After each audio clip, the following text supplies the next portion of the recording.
Hello, everybody. Welcome back to Tower Casuals, the Destiny podcast. I'm one of your hosts, Corey Deargan. Alongside me, as always, is, you know him, the Dallas Maverick superfan, and only one Destiny nickname tonight. The answer, Josh Finney. Oh my god.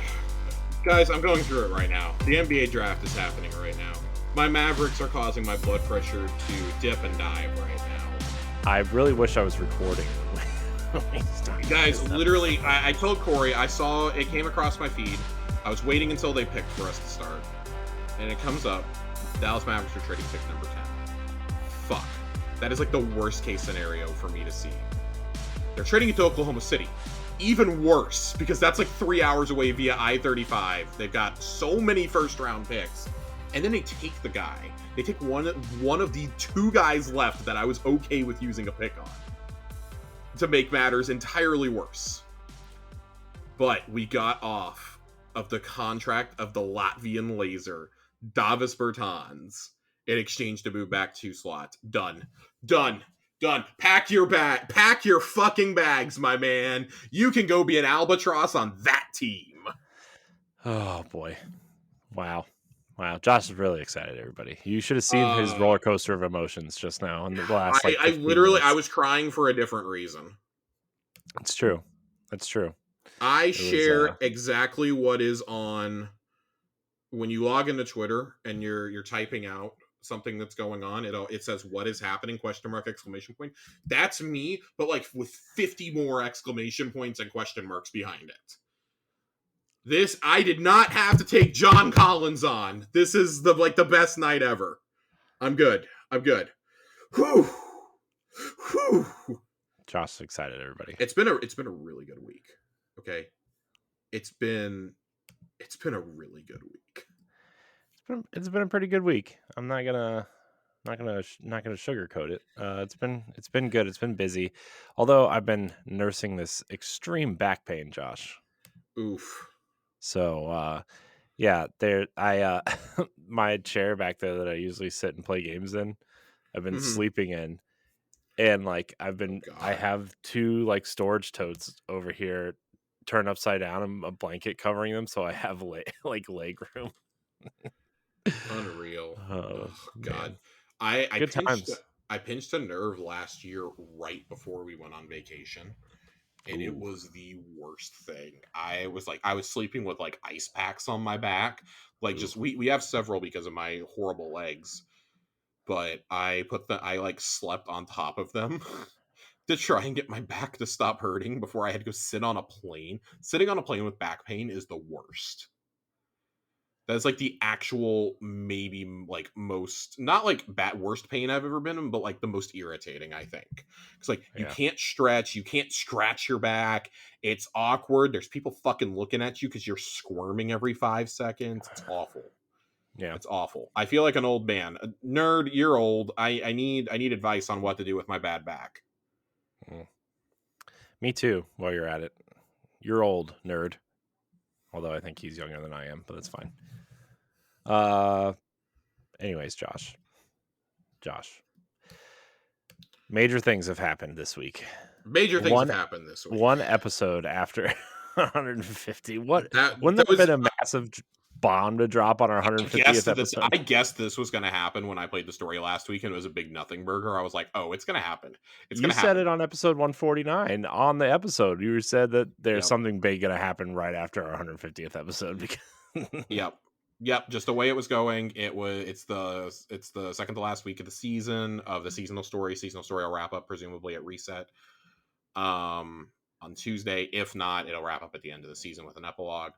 I really wish we could have talked about this last week. Not that we didn't have a great episode 150. Shout out to our winner again, Nadiki, by the way, who not only won the graphic novel but dominated our fashion contest we were having in the server.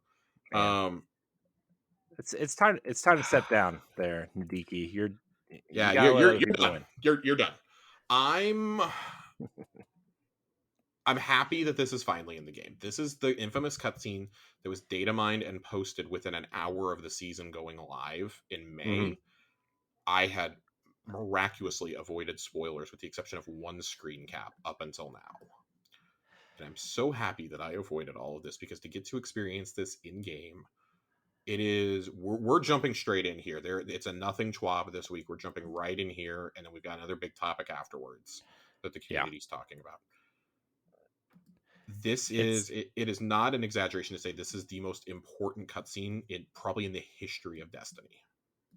Yeah, and they buried it in a middle of a season in the middle of a year.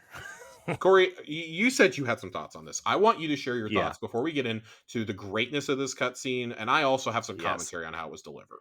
I I want to make it clear. The cutscene and the content in this cutscene, incredible, amazing, right? Like it was a revelation. It's literally the question we've been asking for like what, since alpha, essentially, right? Or even since maybe some people have been asking since Halo ODST, what's that white ball in the sky? You know, like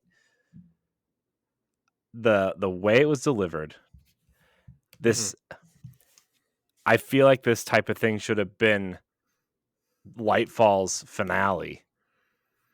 The campaign, the main campaign's finale should have revolved around this cutscene and delivering it.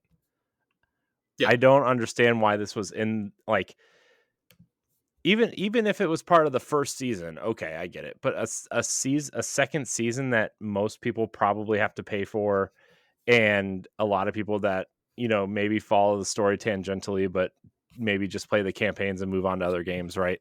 yeah. This is a massive story beat that you will need to understand when the final shape rolls around. Why are you burying it in a season? You know, like that's my issue. And I don't know if anybody else has this revelation. I've tried to stay off of Bungie Twitter, and I haven't even watched Bife's videos this week because I've been trying to like save the save my thoughts to be fresh. But like, why are you burying this information in a seasonal storyline? Yeah, so I wanna kind of speak to that. Bife had a really good analogy, and I haven't watched this stuff either, but he had a really good analogy on Twitter. This is the equivalent of giving us the car frame and the engine and stuff in Lightfall. You've almost Yeah. everything, and then keeping the wheels back. I I agree. I think that this is a problem. This highlights for me. I actually think that I kind of agree with Bife. I think this elevates the season. I think this makes this season automatically a very good season, just automatically based off of this alone. I think the Yes. activities have been good. I think the loot is pretty decent. It gave us the best dungeon that we've ever gotten in the franchise. My biggest problem here is with seasons itself. I think that this cutscene, more than anything, shows that seasons as they exist in Destiny cannot functionally continue. Yeah. This feels like almost like a, even if I think for seeing this, and like obviously like hindsight's 2020, or obviously you can make these talk about these things after they happen, but this really feels like Lightfall maybe should have reverted back to the old expansion ways. Like Lightfall and Final Shape should have reverted back to the old expansion ways, right? Of like, here, I'm going to give you $30. Here's a campaign. Here's a small campaign and some activities to do. And maybe they just continually update the activities that you do and stuff like they used to do, because this was way too important to be, I don't know, man. I was shocked when I watched it. I thought I thought it was somebody messed up something at first.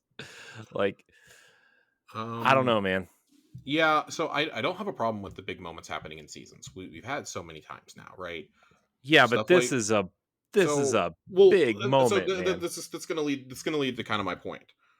Seasons worked fine when we had things like Dawn and Arrivals going on, but this highlights the problem that we've had for a very long time of key story beats like Dawn cannot be replayed, and those had story missions in them. Saving Saint 14 is a major pivotal point in the game. That is where Hmm. we start to defy Elsie's dark timeline. Yeah, Um, Arrivals was a huge moment, and I get the feeling of you had to be there, And I still think I think that works well as a seasonal event, because I think you look at overall what happens in the season and you're like, outside the pyramid ships and like the Exodus quest line, you're like, okay, like fighting Nokris, okay, that like there's not a lot to deal with there. Let's be honest, like there's not a whole lot of deep stuff there. It was automatically made less interesting when you realize that Savathun was going to get a ghost 6 months later. Yeah.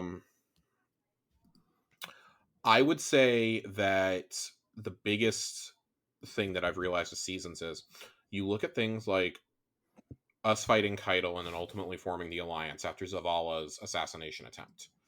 You look at the events of Splicer. In the past, those 2 seasons would have been their own like House of Wolves level expansions, right? Mm-hmm. Yeah.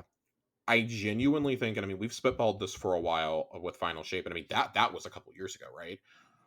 You look at last year with Haunted would have easily been its own, oh, you got a new destination with the Leviathan coming back, just flesh it out a little bit more. You got that activity, you got all these story missions and stuff.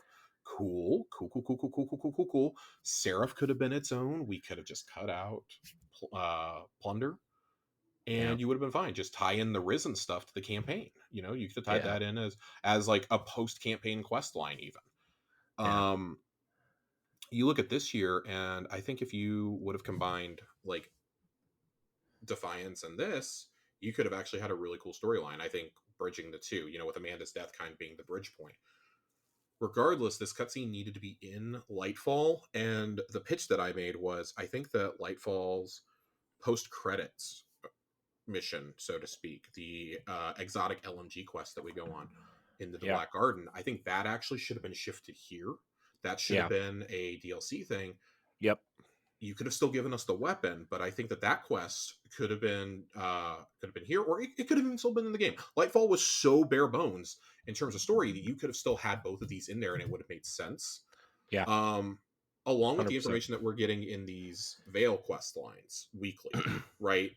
The information that we're getting from there, like that should have been in there. That should have been a thing. I actually think that would have been really cool if we would have gotten this cutscene at some point. Maybe it would have even been the ending cutscene. I don't know. To like really play up like this is a part 1 of 2 thing, and then you get like you have the veil mission that you have now. Put that in the main game and have that be bam bam bam for like 5 or 6 weeks straight. You're getting more information about the veil every week. Like we know that and the Traveler are 2 halves of a whole now. So let's explore that relationship a bit.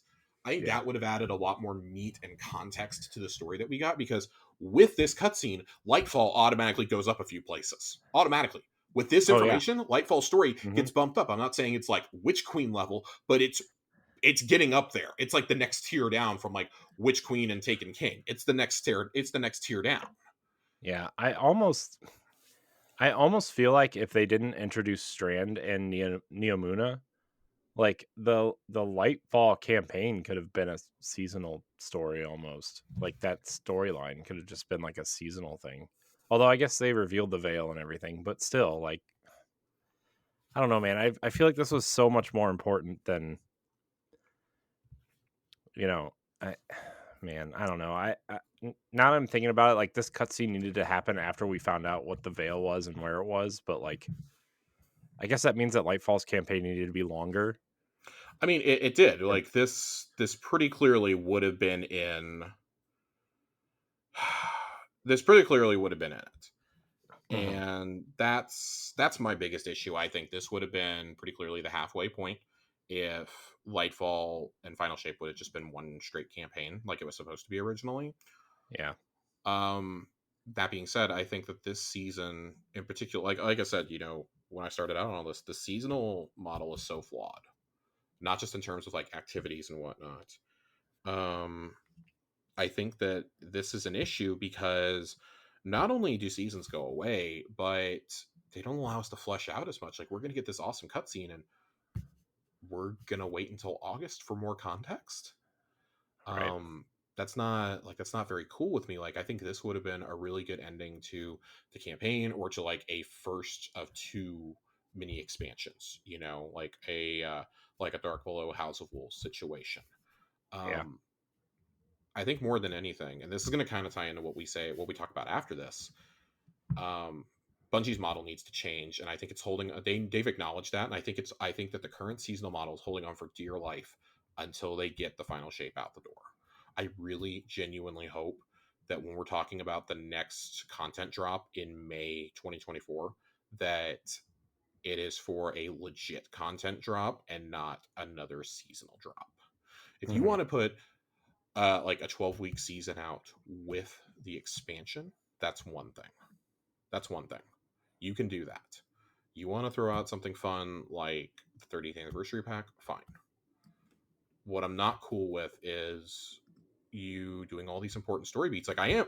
I should stop myself. I'm cool with you doing important story beats in the seasons. It makes them feel like I need to be playing them. I have this feeling of FOMO if I'm not playing. I need to see these moments. Yeah, I'm not opposed to But important story beats either. the You know. problem is you can't go back and play them. And like a theater is the bare minimum that we need. A theater mode is the absolute bare minimum. That shouldn't even have to be a request. That should be in the fucking game to begin with. I don't care that you have them listed on your YouTube page. That should be in the game because the barrier of entry in terms of understanding the story is so high for new lights that your player base is never going to grow.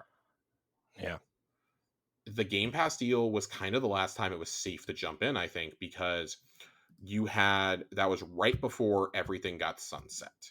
So you could still play, you had like 6 months to play through Forsaken, and then you still had Shadowkeep and Beyond Light and the Forsaken pack as a part of that. So excuse me, Forsaken didn't even get sunset. So it was vanilla D2 and the 2 mini expansions with some of the raids that got sunset. Forsaken itself was still there with the season pass content. It's so hard to get people into this game, and we were talking about this in the server earlier, that just goes on to highlight the issues with storytelling like this. Like I describe things that happened in Chosen. Like I've had friends who came in late and missed seasonal content, and they're like, so Keitel is our friend. Why are we fighting her champion? Why are we duking it out in the Proving Ground strike? Why are we duking it out in these battlegrounds? Because there's no Yeah. context given. At least with like the Hive battlegrounds or the Psyops ones, excuse me, they kind of understand what's going on there. And the Seraph ones, there's more context being given within the actual missions themselves. But it's like you're missing again one of the bigger cutscenes that we've gotten in the last few years, which is Keitel or Crow actually saving Zavala from the assassination attempt. And him finding out Crow's identity. Hmm. We're missing that. You're missing the cutscene of Savathun basically detailing how she took over Osiris's body. You're missing the Saint 14, the tale of the saint. You're Yeah. missing him and Mithrax defending the Batsa district. You're missing saving Saint 14. You're missing all these huge critical moments. I mean, the Traveler Awakening. Those are moments that can never be seen again. Yeah. And that's really, really frustrating to me when I look back on it. I have to hope and continue to believe that they have some sort of solution for this, but the time to implement this solution was like a year and a half ago. Yeah. It's There's. not now. Like when it was just things like Undying and Almighty, fine. Who gives a shit?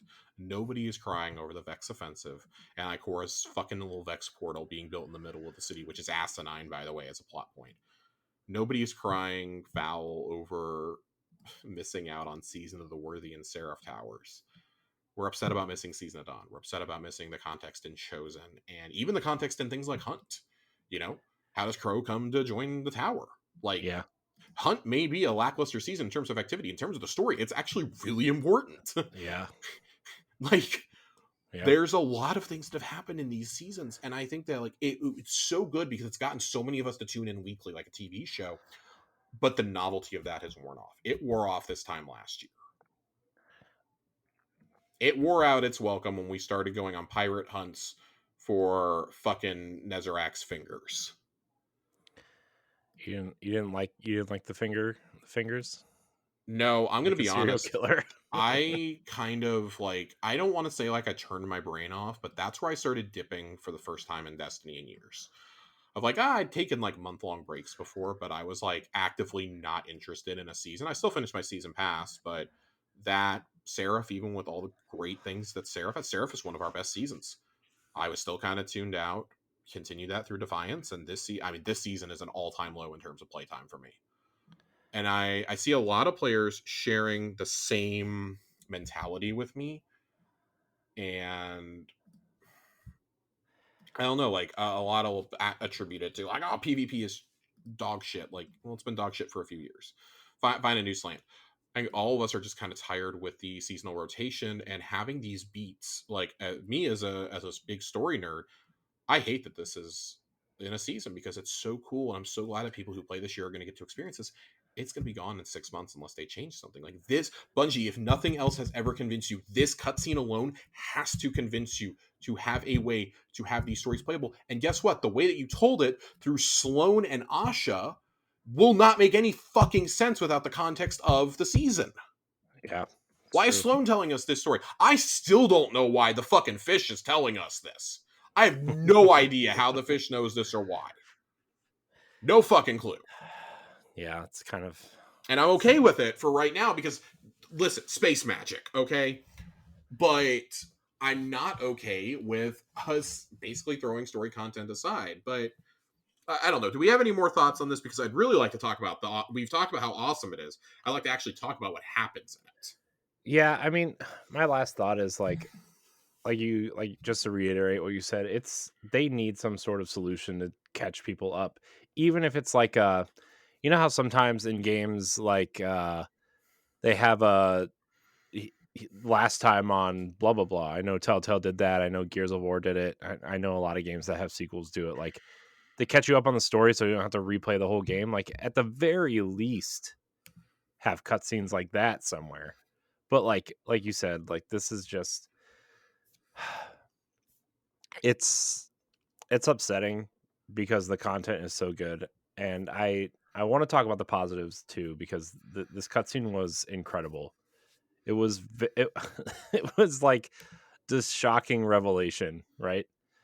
So Yeah. yeah, So the cutscene in question tells the history essentially of the traveler and of the witness's race. That the traveler is something that they just kind of happened upon, and they worshipped this as this deity, and the traveler blessed them like it has other civilizations, like it did the Elixni and like it did to humanity, obviously. But as this race, and we don't know how long that the traveler was there, but you can assume it was longer than it was here with the humans. The golden age with the humanity lasted like what, 400 or 500 years, something like that.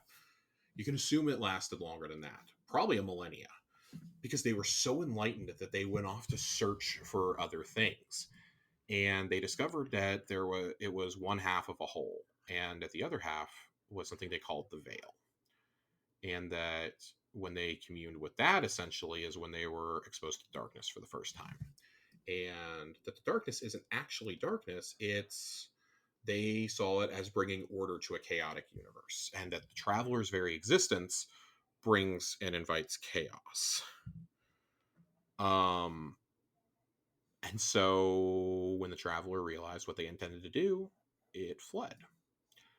And so they undertake this ritual to pour all of their knowledge together and in some sort of ritual mass like sacrifice become the witness. I wonder, and I want to stop here for a second because that's basically the end of it, right? There's a few observations to be made in this cutscene. The pyramid ships are not like icons of evil or anything. That's the ships that their race built.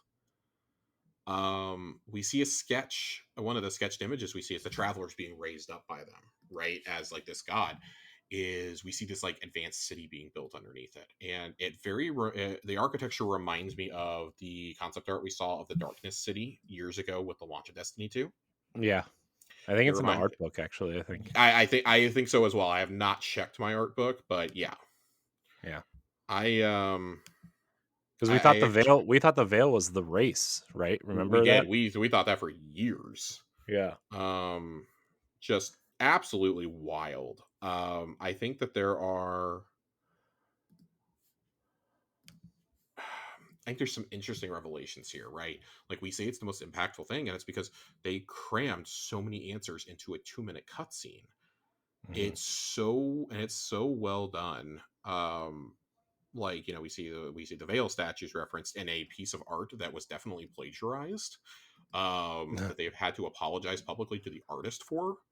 and said that did they they end will up be. apologizing? They put out a message saying that the contractors that they used to make this scene thought that that was a piece of official Bungie art Oh, and used it, and which isn't too far off basis. So this piece of art was used in, it was submitted for Art of the Week 2 years ago in the TWAB. It was featured, and Bungie has a license thing when you submit this, like, hey, if you put this in, we can use this for any purpose that we want. yeah, But it's still a shitty thing to do. I understand why you probably wouldn't reach out to the artist right away and be like, yo, we're using this, because you don't want to tip your hand. But yeah, come on, Bungie has plenty of lawyers. Whip up an NDA agreement. You know exactly who it's leaking from if it leaks. yeah. Um, But if they use the contractor, right? Like, I mean, so first off, that contractor's very quickly on their way to being blacklisted. Not just by Bungie, but by the video game industry. That's a pretty big fuck up. If you're yeah, going to directly use a piece, you should probably still ask anyways, like, hey, is it cool if we use this exact piece of art? um the Destiny 2 team Twitter account did say that they've talked with them, and that they will be, you know, credited, and that they are getting compensation for it, that's good. which That's good at least. is good, but it only happened after like 36 hours of public outrage. This is just this was like the last thing that needed to happen this week, right? This, the Aztecross video, and the Hmm. cutscene, like, everything is detracted and taken away from the greatness of this cutscene, I think. This is a pivotal moment for the franchise. Like, now we have a lot of the answers, and it's like, okay, so we know what the witness's ultimate goal is, and it doesn't even seem like necessarily nefarious, really. It's to bring order. Yeah, It's to bring order. He wants to destroy the Traveler because the Traveler invites chaos. And we've seen that. Its existence does bring chaos. Like, look at the war that was brought here. You know, the war of the Cabal, and like Zavala notes this after the yeah, cutscene in a piece of lore that we get this week for the story mission. He notes that, you know, the Cabal, the Elixni, the Hive, like, we would never have warred with them if it wasn't for the Traveler, and the Traveler fled, not to sacrifice us, but kind of came to us for protection in a way. Like, it said, you know, it's said by the speaker in the earliest lines in Destiny 1 that, you know, the Traveler with its dying breath birthed the ghosts. hmm, And I see that as it basically, and after that, the Traveler fell asleep. The Traveler fell asleep until the Red War. yeah, That's when it finally awoke after like 1,000 something years.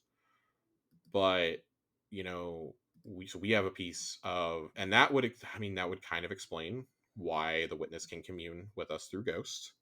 If they had studied the Traveler extensively, and, you know, had made use of it, made technology around it, like, we don't know how long it was there. It could have been, you know, 500,000, 5,000 years. Like, we don't actually know. We know that they've been chasing this thing for at least 35,000 years, at yeah, least, because the events with Rolk happened like 35,000 years ago. The events with the Hive happened 30,000. Like, they've been chasing it for that long in this universe. Just like probably before humanity was even born in this timeline. So, like, it makes sense that, like, oh yeah, like, you know, hey, Pyramid Tech probably fucks with it too. You know, Pyramid Tech was probably made by you know, the gifts of the Traveler. yeah, So there are a lot of questions to ask. You know, I think now we're going to get into some philosophical questions of, okay, well then, what's the purpose of the disciples? Why did you have such evil creatures like Rolk and Nezarec working for you then, if all you want to do is bring order to chaos? Because it seems to me like they incite chaos. yeah.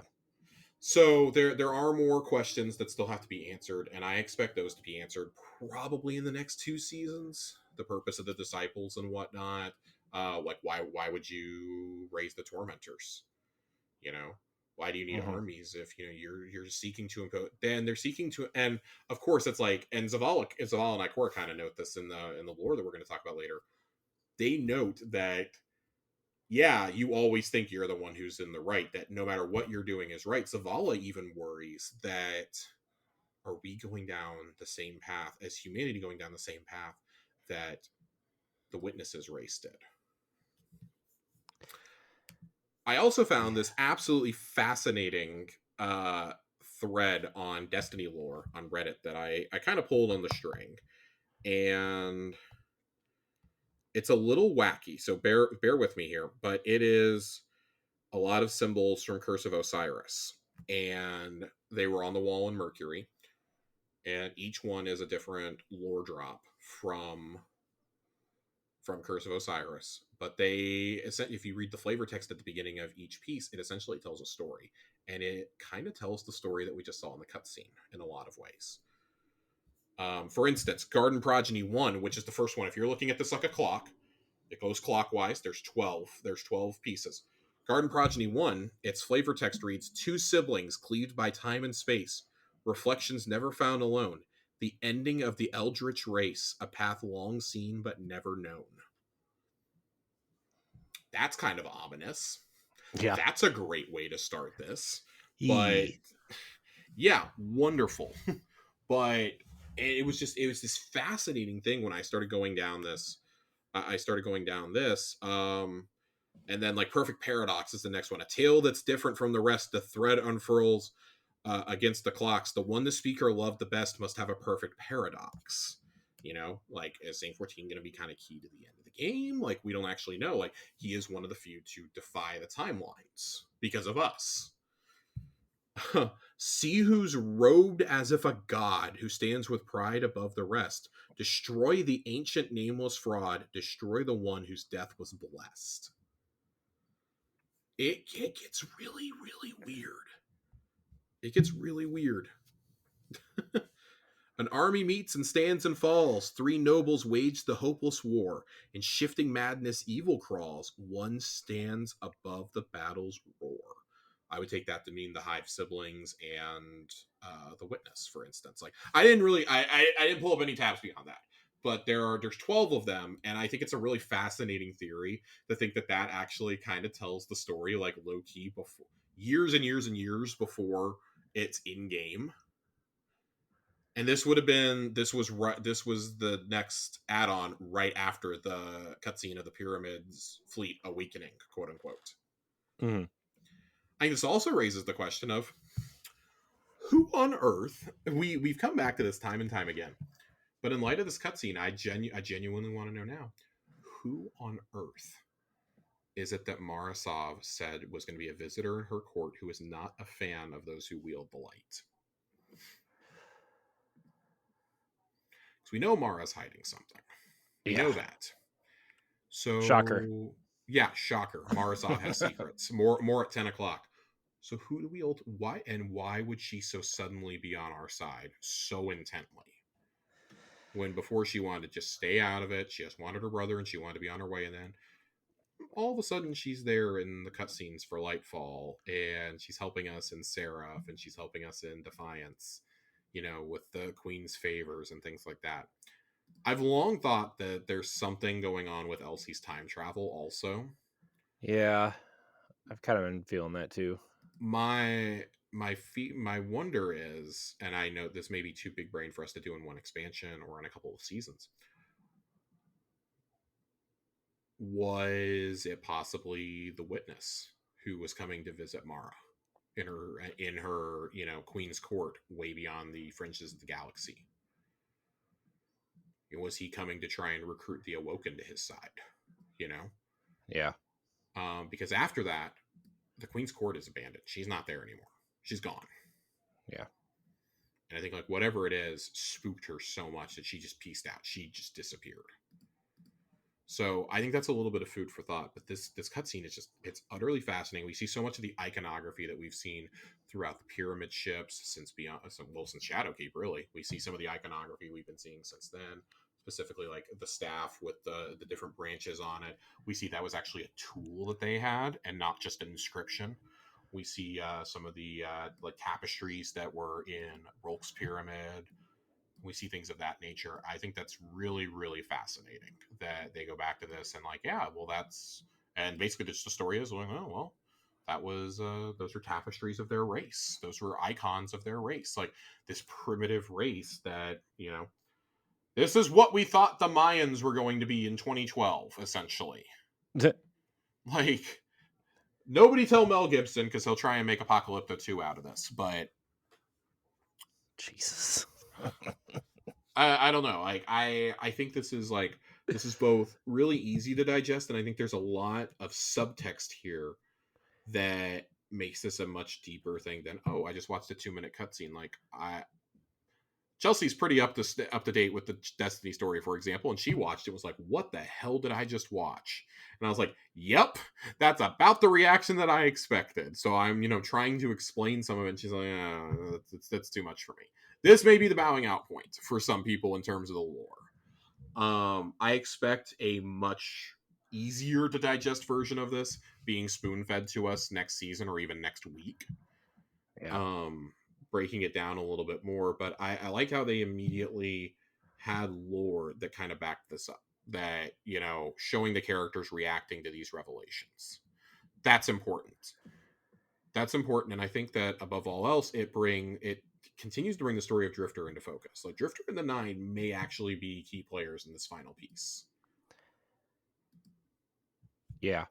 I almost wonder if, so the Nine we know exist kind of beyond, not beyond space and time, but they kind of observe and let things happen as they're meant to. For example, they interfered with the communications of the Reef.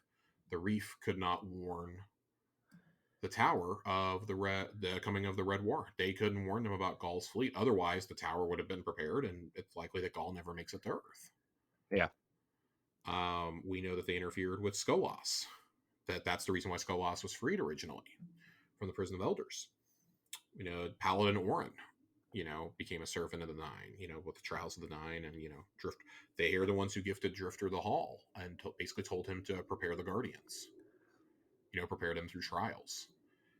So I still think there's more to be played there. I'm kind of going down a line of thought now.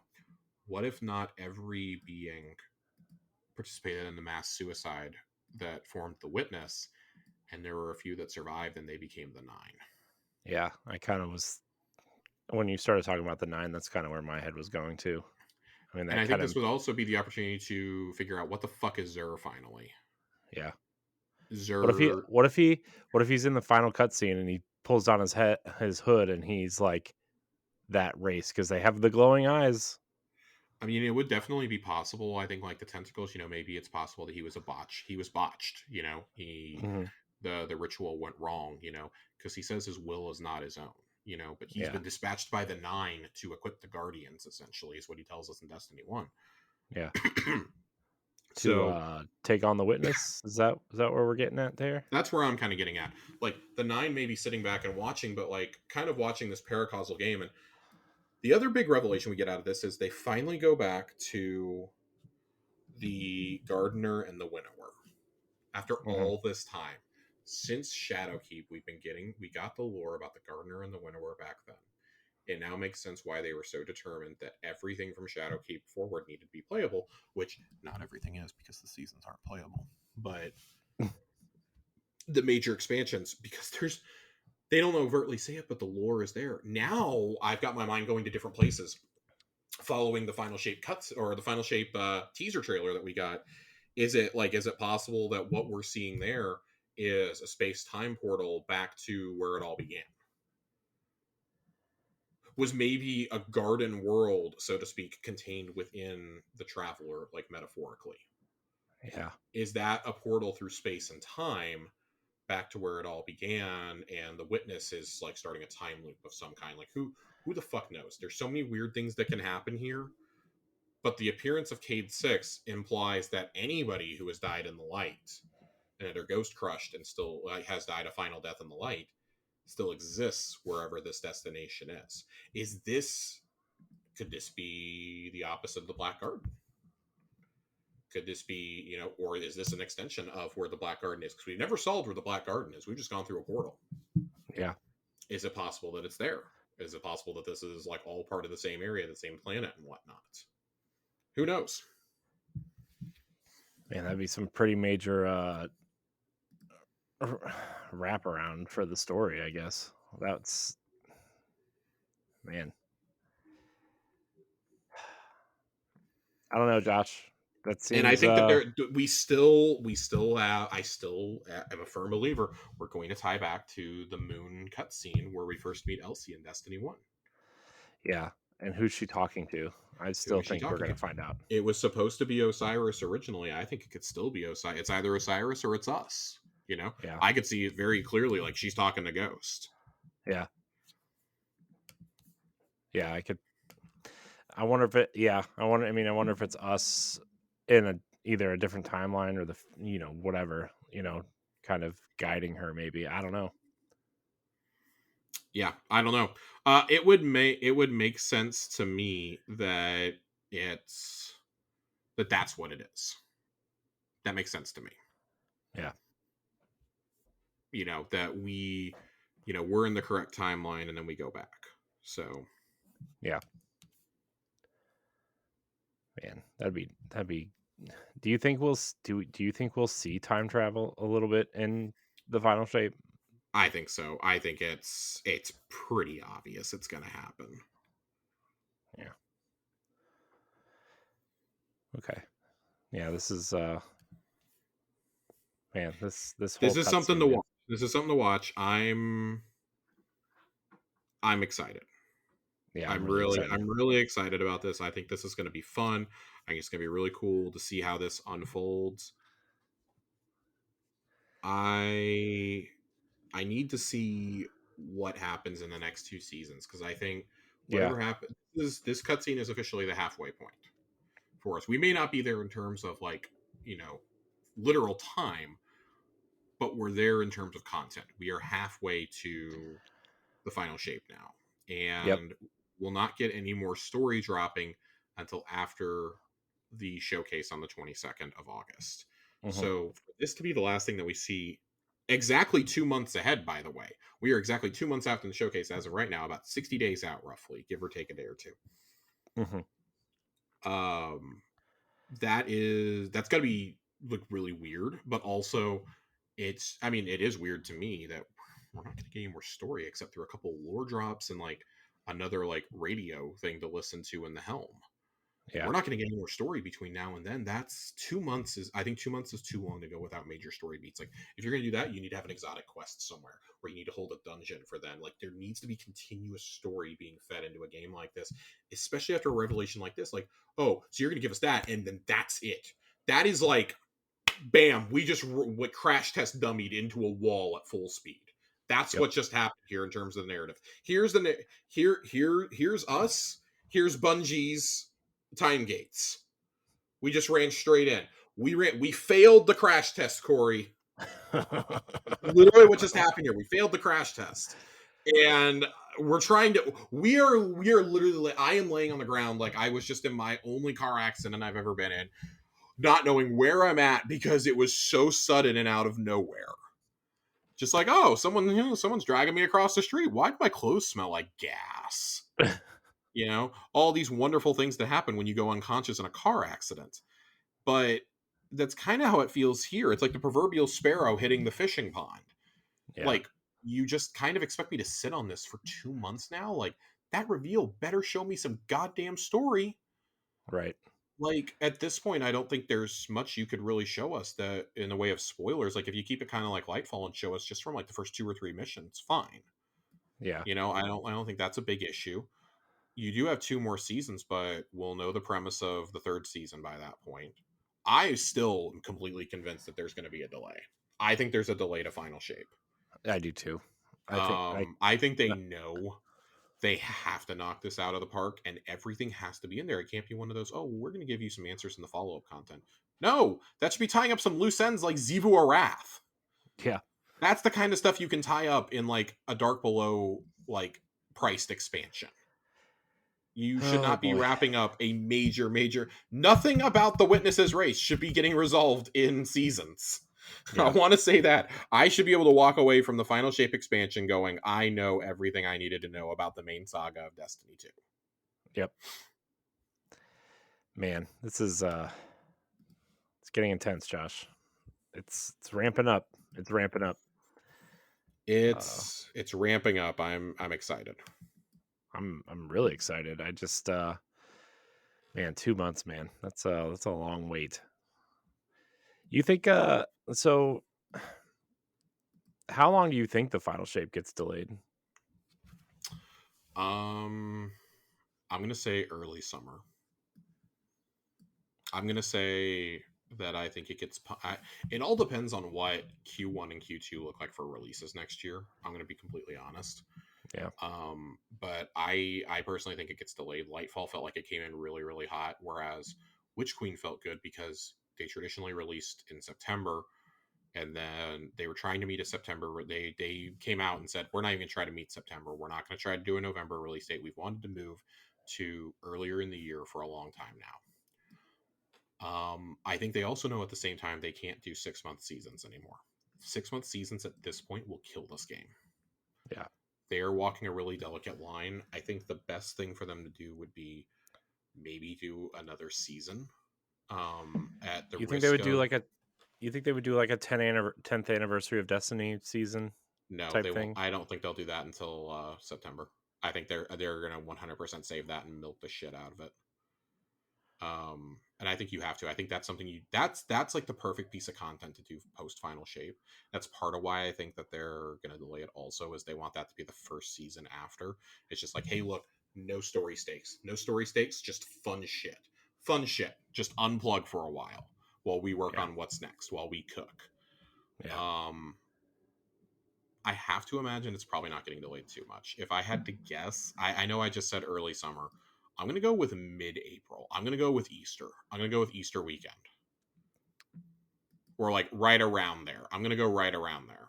Maybe not Easter weekend itself. I'm going to go like probably like mid-April to set the Yeah. dungeon up to be like last weekend of April, or the raid, excuse me, to be last weekend of April. Yeah. That'd be I don't think it'll be too much, but that's a 2 month delay. That might be enough. I don't actually know. Like if this really is the part two, then I would hope that they already like knew where the story was going to go with this, and they just had to build it now. So I don't know. It could be anywhere from a couple weeks to a couple months. Like we've seen them do. Oh, we got it. We need to delay it by 6 weeks. Or we need to delay it by 3 weeks in the case of Shadowkeep, and then well, we got a delay from mid-September to mid-November. And yeah. then, well, we're not even going to meet those this next time. We're just going to do it in February. Like part of the reason why Witch Queen was so good was it had a 1.5 year development time. And I think if you go back to doing like regular expansion size drops, such as House of Wolves, Dark Below, etc., but you do them with the same quality we've come to expect from seasons, Mm-hmm. then that makes a 1.5 year wait not so bad. Yeah. Because are you really going to tell me that you're going to pump Destiny 3 out 12 months later? I don't think Right. you are.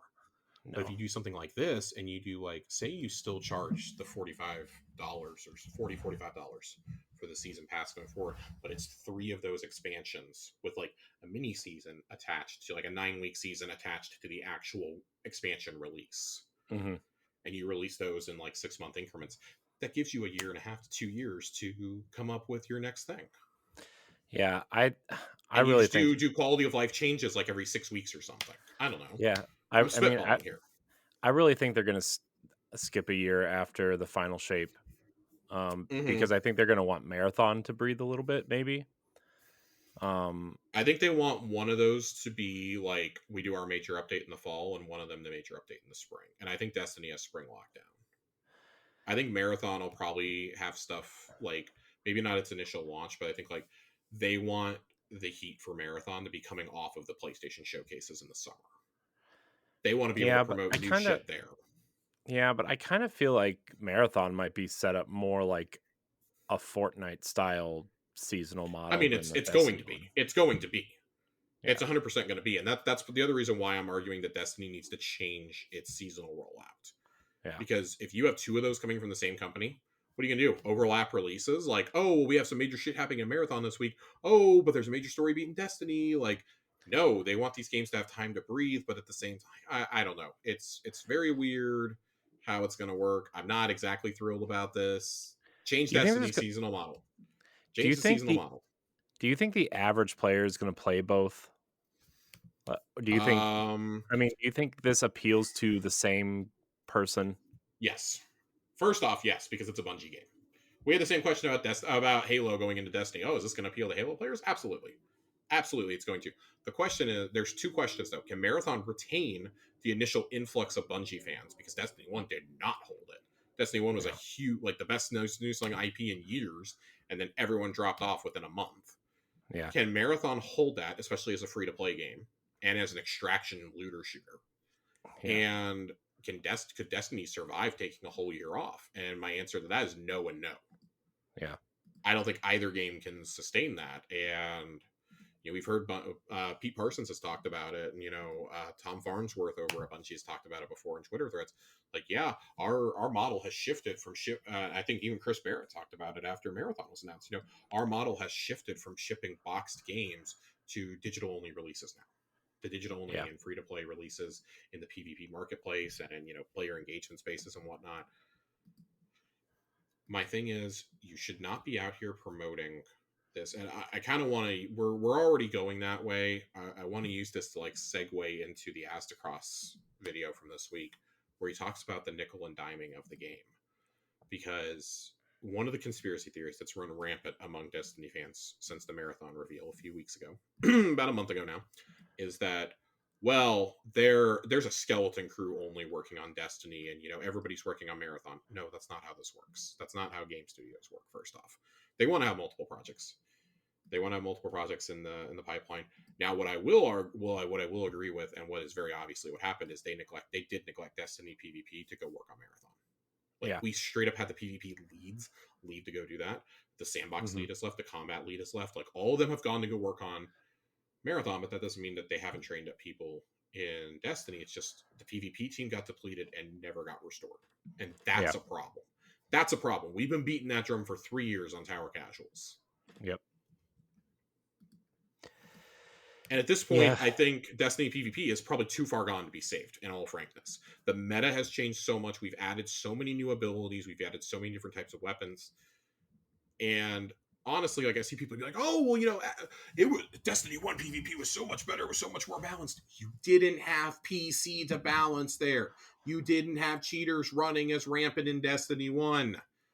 It is easier than ever to cheat with a PC. Yeah. You can buy inputs. You can buy lag switches. It is so easy to cheat on anything now. It is so easy. There are entire companies built up around this shit. Remember how many times they get sued into the ground?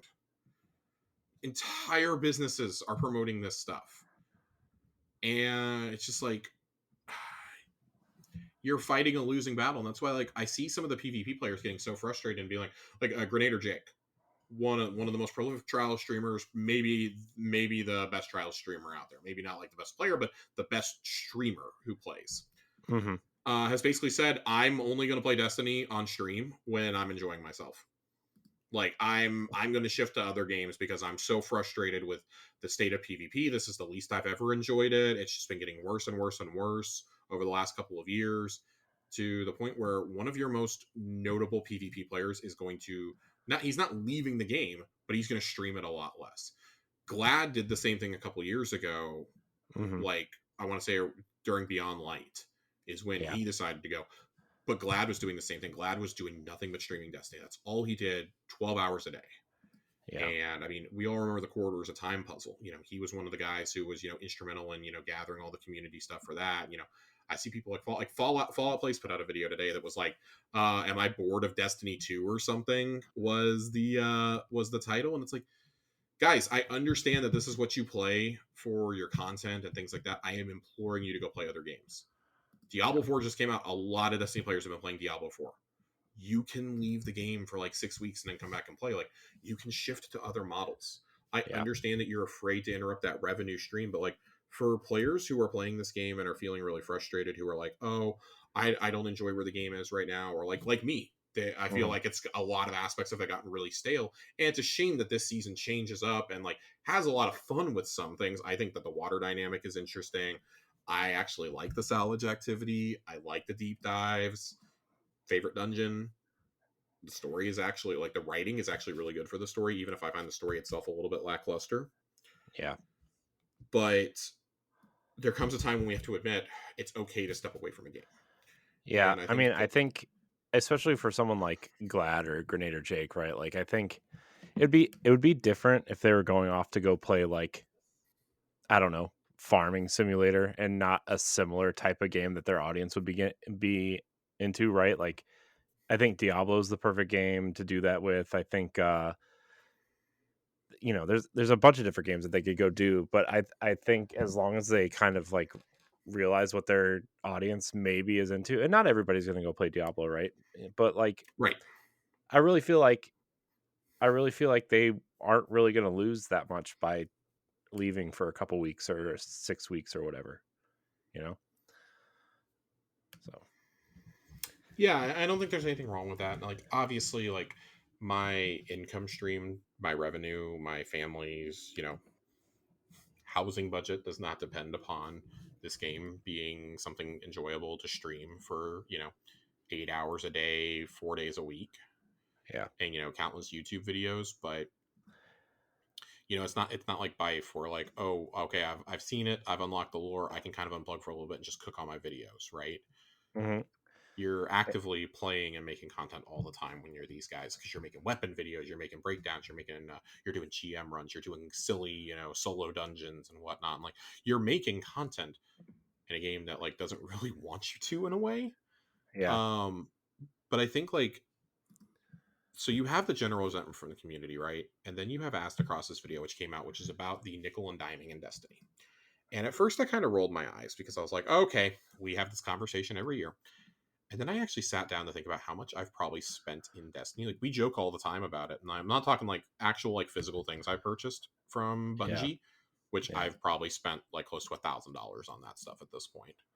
When you include all the I mean, special at least. editions, the pins, the shirts, the books, the statues, like I have probably spent close to $1,000 on Destiny merch Yeah. over the last 8 years. But you look at what the complete edition of the game costs every year. So it Yeah. used to be, oh, we had the box release, so $60. Now it's the expansion is $40 plus you have the seasons. And I go, okay, if you buy them together with the season pass, all right, fine, you're getting it for like $79.99. You have that. You have, if you don't buy the deluxe, if you don't buy the digital deluxe version, which the digital deluxe version I want to say is usually like, what is it, like $90 now, 90 or $100 now? It's 100, I think. It's 100. Yeah, it's because it comes with the dungeon key. You're ultimately saving a Mhm. little bit of money by doing it this way, I believe. Yeah. And you're getting the deluxe content, Yeah, which the shitty deluxe. shitty sparrow, an emblem, a ghost, and any Hey, weapons you're whoa, going to you use. usually get a weapon like 3 weeks early. I mean, sure, you get a weapon too, and and to be fair, like it's been a pretty kick-ass weapon the last couple of years. It was No Time to Explain, Osteo and then Quicksilver. Yeah. So 3 pretty damn meta weapons in their respective years. Like, to Yeah. the I point, mean, I No was Time is still incredible. oh man, No Time to Explain's awesome. I want a So replica of No Time to Explain. you Ah. get, and you like, yeah, you get, sure, you get ornaments for them and everything else. It's the only way to ever get them. Fine, whatever. So you have that.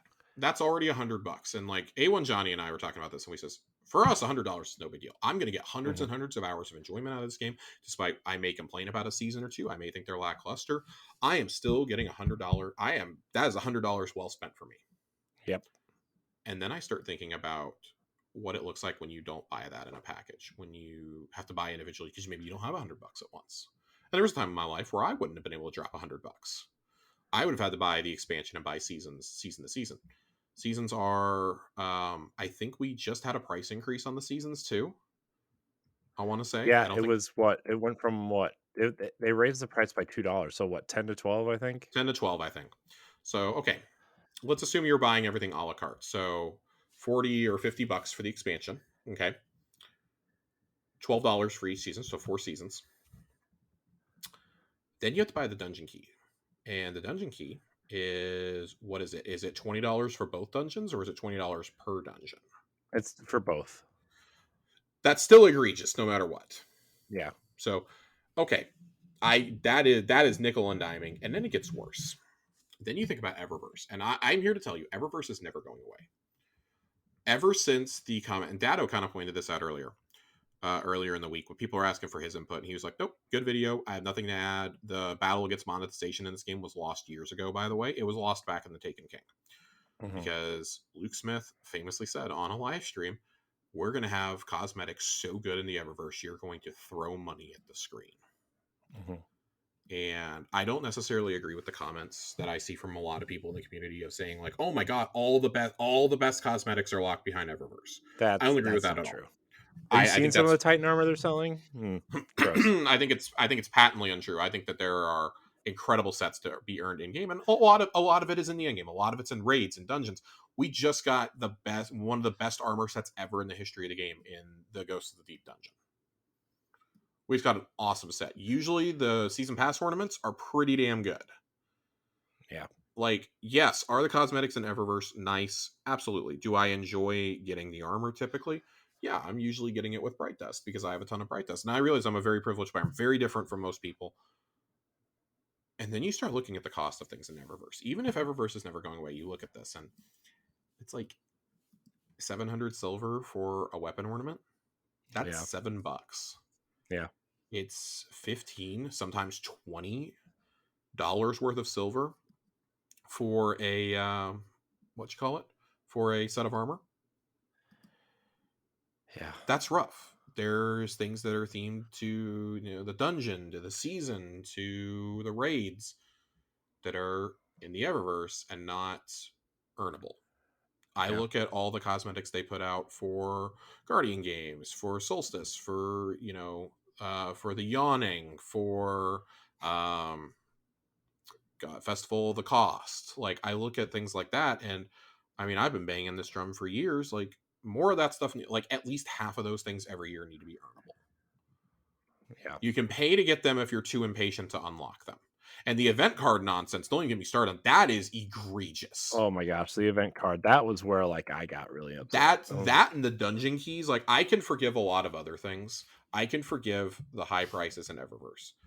But when you combine dungeon keys, when you combine $20 Eververse armor sets, and when you combine, and it should be noted the $20 sets are the collaboration sets, and you do the event cards, it's really hard not to see as they see this as a money fountain. And Yeah. that's really frustrating because this is a problem in gacha games. Genshin is one of those. Fortnite is one of those, where it is designed for you to spend money. You have to have the newest and latest things. And there are people who play these games called whales. Mm-hmm. Destiny has whales. Yep.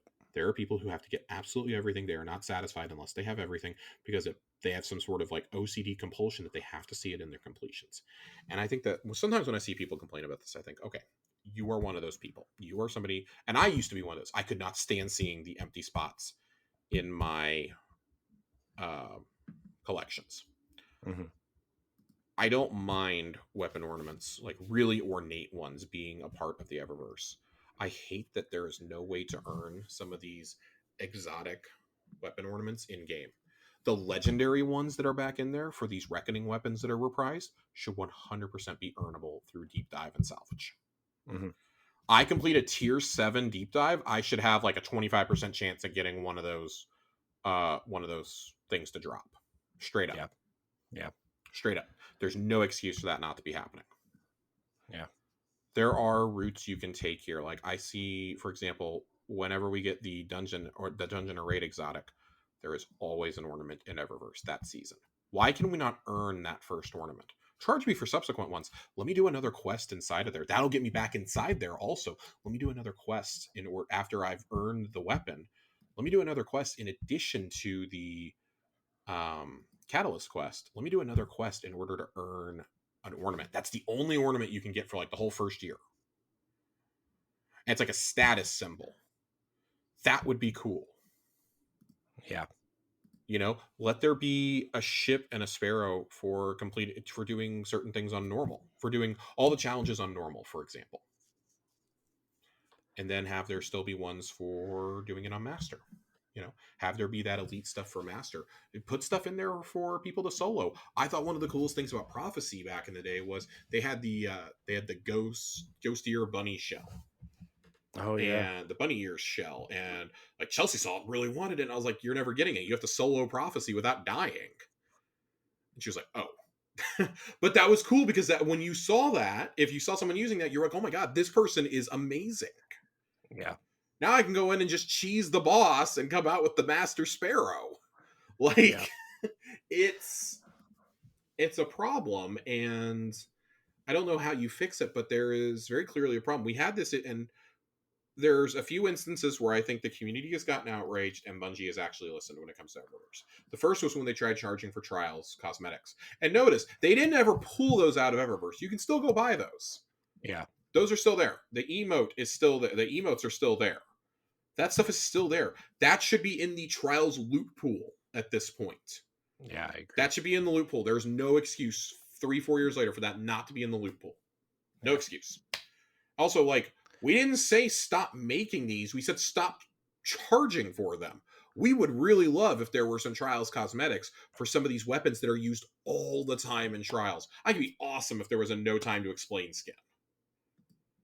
Yeah. You know, that gun just terrorized the Crucible. Or even if you did like a couple legendary weapons here and there, you know, we are at the point now though where we are charging for a weapon ornament and a shader in a bundle, and there's no way to break it apart and just get one or the other. We are now charging silver for shaders. Mm-hmm. And it's really scummy how it's done because it's always like 11 or 1200, so you can't get it by just buying the $10 pack of silver. You have to buy more. Yep. It's always buying more. And it just feels like a really scummy business model. I'm not even going to point the finger at Sony because this was happening long before Sony bought them. It just got more egregious when Sony bought them.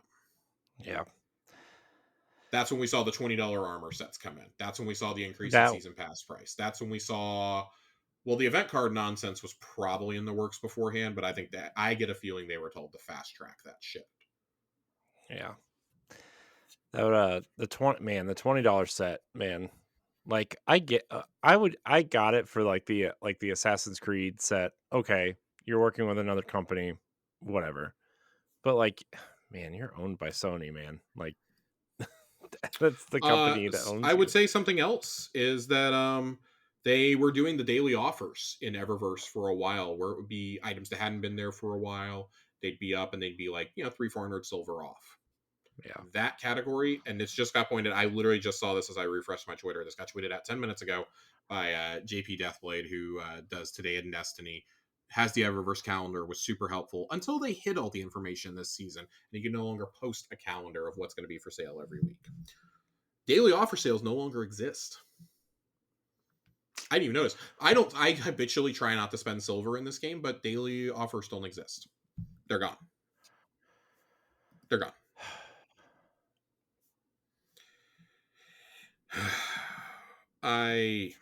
Man, it's a problem that I'm really glad got highlighted by Aztecross. I think that obviously like a certain crowd is taking it a different way, being like, fuck Bungie, blah blah blah, and this and that, and like everybody else is jumping on this with like, oh my god, is Destiny 2 dying? Like we've hit that point in the roadmap of the year.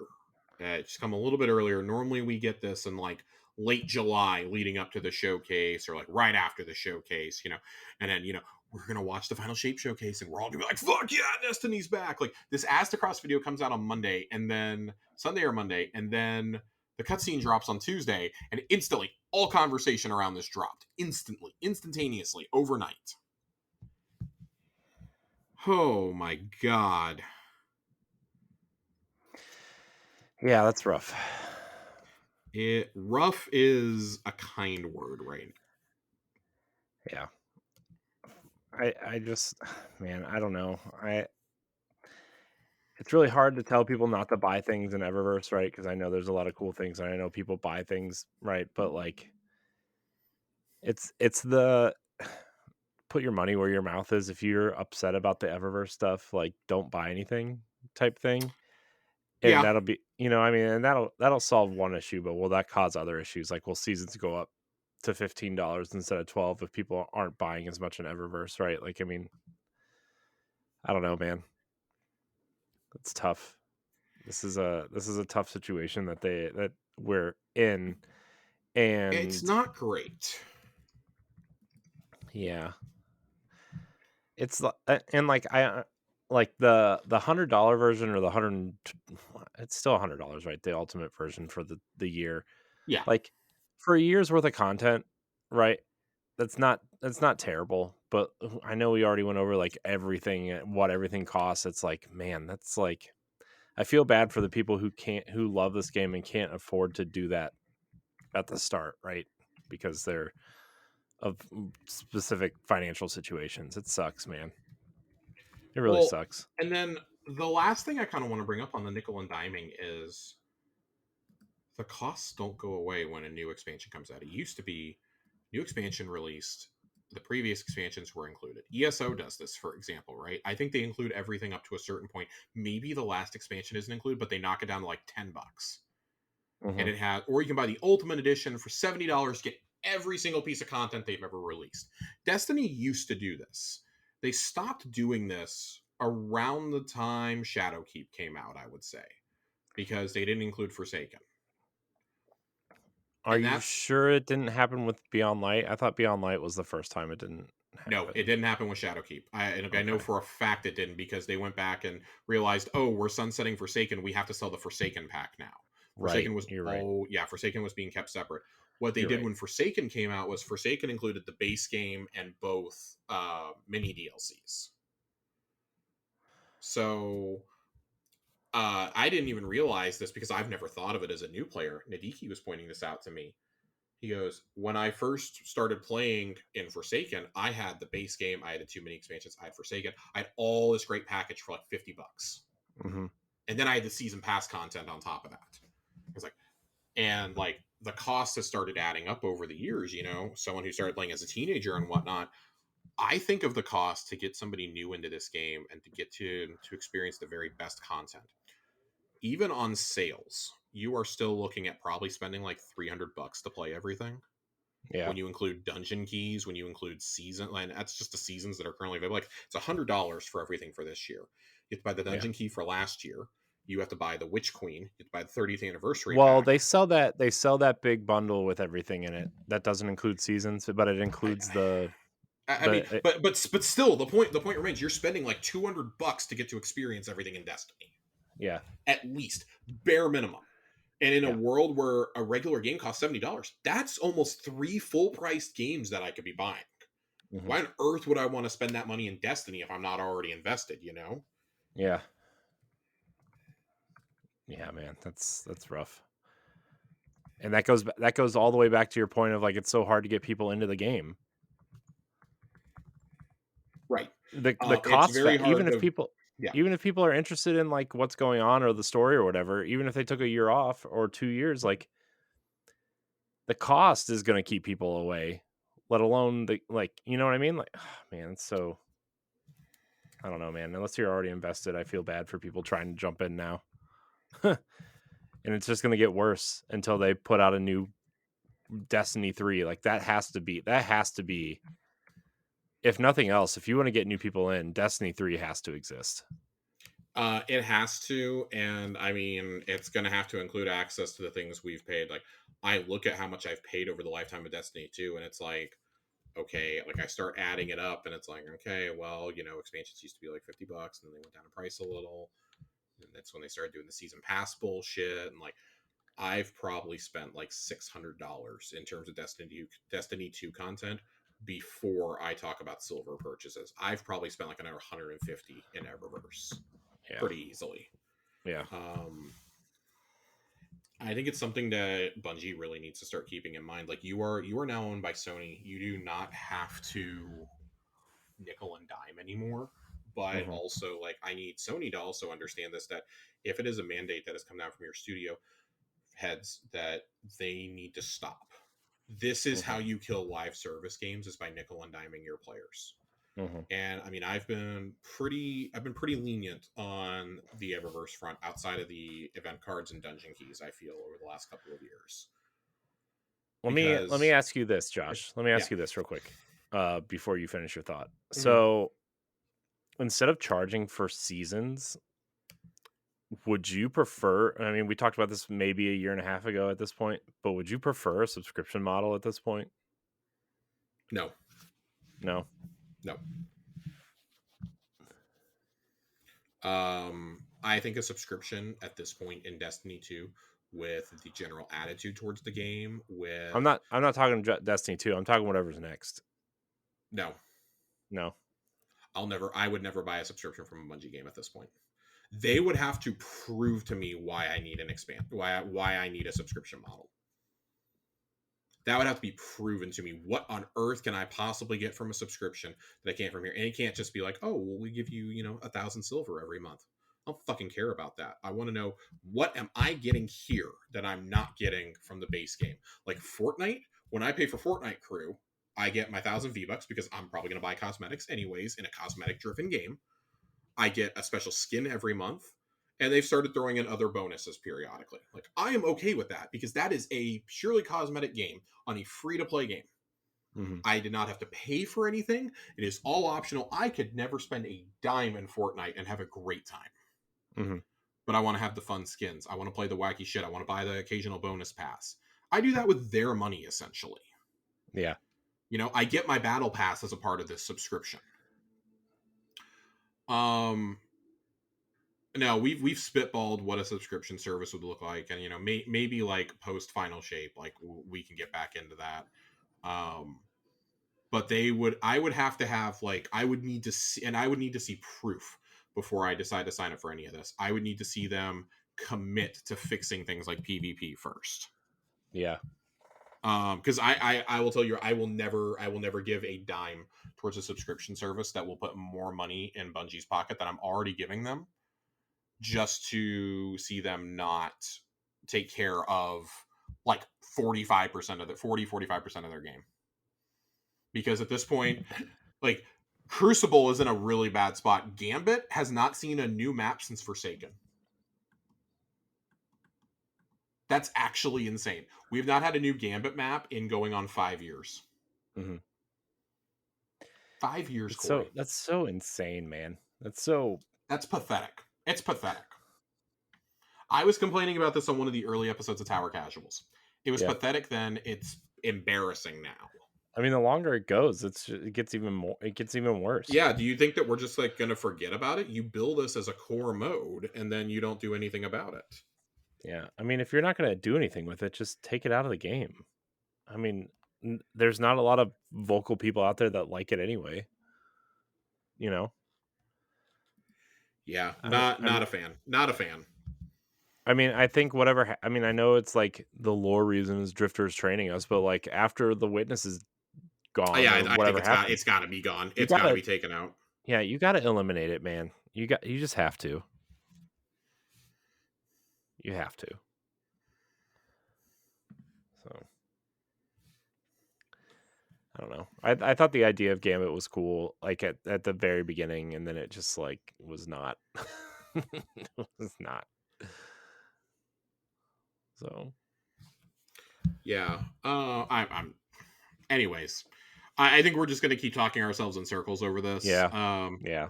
Corey, let's go to some questions. Yeah, questions. We have questions, and then we're going to go to the lore corner because we have lore to read tonight. Lore corner. So questions. I have a question in my DMs actually. We had a listener who had problems finding the thread for questions earlier. I'm gonna start trying to pin it in there. I know Nerd's been doing a really good job of it. I just want to make sure that's a little bit more visible. Yeah, and they moved the podcast feed actually out of the podcast question.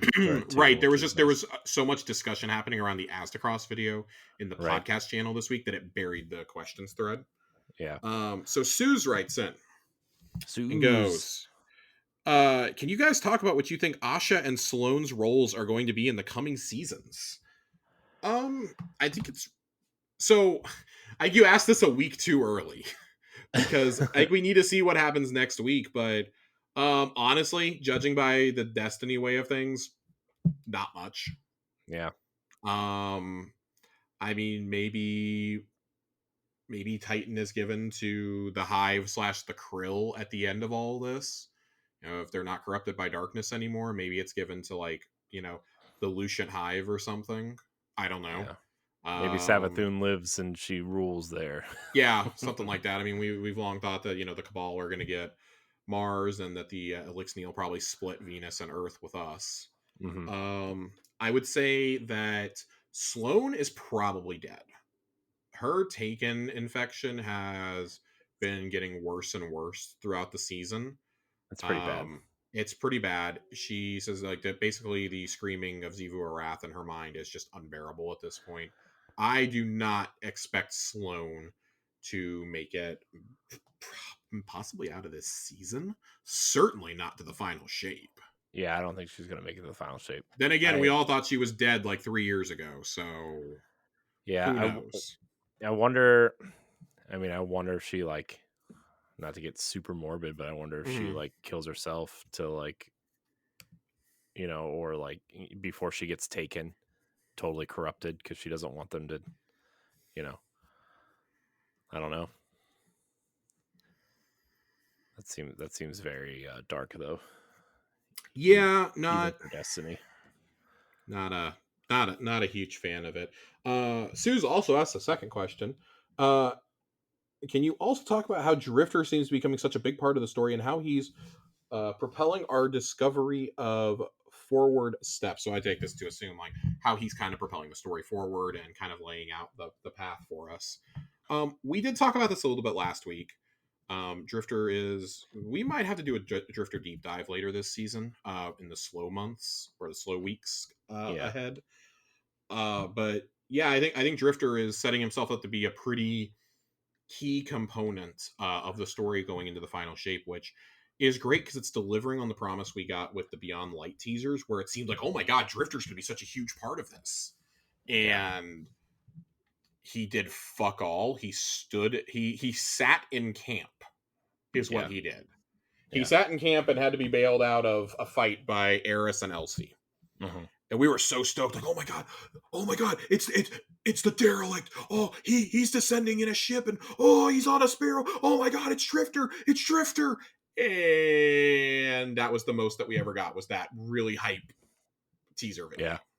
Oh, that video was cool though, man. That video is fucking cool. It was That's like one of the coolest like expansion reveals they've ever done. I know, Ever. it's so good. I know. And just what a fucking dud. What a fucking dud. I'm really glad that we got Elsie's story, but God, what a Yeah. letdown. I do think Drifter's going to be a big part going forward. Yeah, I I do really too. hope they're delivering on that. The dialogue that we've gotten from both the radio transmissions and from the stories, as well as the lore piece that we got between him and Eris that we read last week, genuinely seem that he is going to take a very big step going forward. Um, and I do think if there's a character to make a heroic sacrifice, it's Drifter coming full circle, um, in the final shape. But then again, we also kind of thought that he's just going to travel with us, you know. Yeah. I think it would be kind of cool and fitting, like, maybe he stays to help protect the city, though. Now that I Yeah. think about it, all I'm saying is when we're fighting one of the pivotal battles in the final shape, and the fucking derelict appears over me with the haul, I'm gonna scream because an army of Taken is gonna be on the Guardian side, and I'm so excited to shoot all my teammates. So there's that, and then we had a couple of questions from the community. I gotta scroll back for this.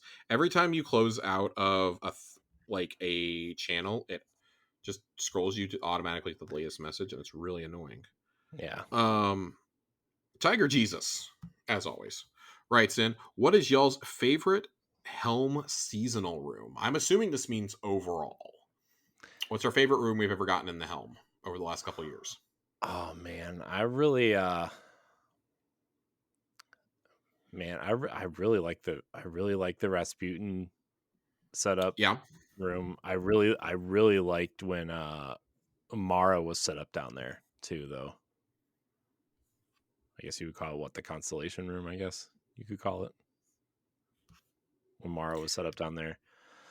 Um I also really liked the having having the Crown of Sorrow just chilling in the room in that one room. Yeah. That was interesting. I think that was probably like the coolest design. If I had to pick my overall like favorite design though, I would probably have to go with the fish tank. I think it's just really cool to, like, for the season passes that you've done, there's artifacts from each of them in there. Hmm. And then you can add to it with flora and fauna that you find in the deep dives, and for doing certain things, they're there. All your fish are there. I think that's all just really cool. Yeah. And I think that's a unique way to have that room evolve over the course of the year too.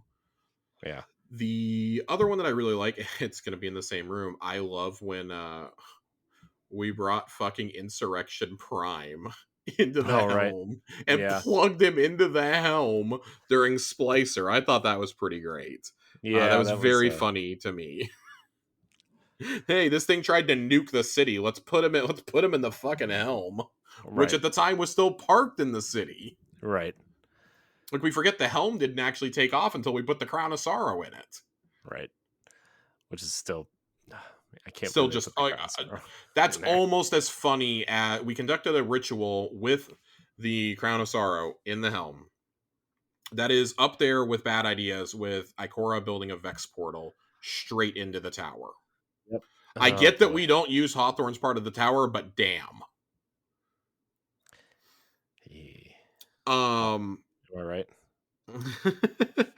Jiggly Panda writes in and goes, if you guys were approached to do a charity stream where the Tower Casuals community, what would you guys do? I mean, we would play Destiny. Come on. Yeah. We play Destiny. I'd Destiny. probably do lore readings in character. I don't know. Yeah. I mean, it would be fun. That'd be fun. I would definitely do lore readings in character and see if I could find like a Shaxx helmet.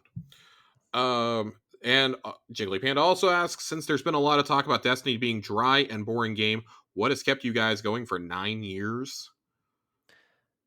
Friends. Yeah, Honestly. I think the answer is probably threefold. I think it's Yeah. friends, I think it's the gameplay, and it's the story. It's the lore. Yeah. Even when the This, story was bad, the lore was still amazing. yeah. Even in Destiny 1, like the lore, right? The Grimoire Mm-hmm. cards, you could spend hours reading the Grimoire cards and everybody's like, "Why are we playing this?" Right? Remember all that? And it was just stuck in the in the Grimoire cards. Oh, Mm-hmm. yeah. But I mean, I feel like the game is still fun to play even if you're not paying attention to all that, right? Like Right. the guns all feel amazing, the shooting feels amazing, the movement feels good.